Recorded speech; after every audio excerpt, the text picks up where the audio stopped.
ইয়া আইয়ুহাল্লাযীনা আমানু দুখুলু ফিস-সিলমি কাফা। আল্লাহ পাক রব্বুল আলামিন সূরাতুল বাকারার 208 নম্বর আয়াতের মধ্যে আমাদেরকে উদ্দেশ্য করে বলতেছেন, ইয়া আইয়ুহাল্লাযীনা আমানু দুখুলু ফিস-সিলমি কাফা।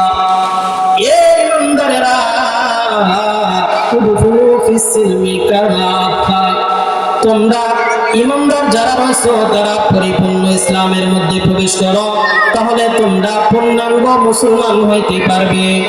আর যদি তোমরা পরিপূর্ণ ইসলামের মধ্যে প্রবেশ না করো, তাহলে তোমরা কখনোই পরিপূর্ণ পূর্ণাঙ্গ মুসলমান হইতে পারবে না।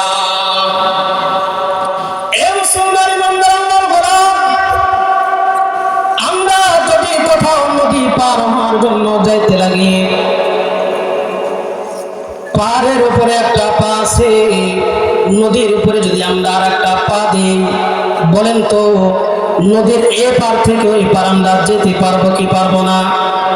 এক পা আমরা নৌকার মধ্যে দিছি, আর এক পা দেই নাই, শেষ পর্যন্ত আমরা নদীর ওই পারে যেতে পারবো না। যদি আমরা পরিপূর্ণ নদীর যদি নৌকার উপরে চড়তে পারি, তাহলে নৌকার মাঝি আমাদেরকে এই পার থেকে ওই পারে নিয়ে যাবে।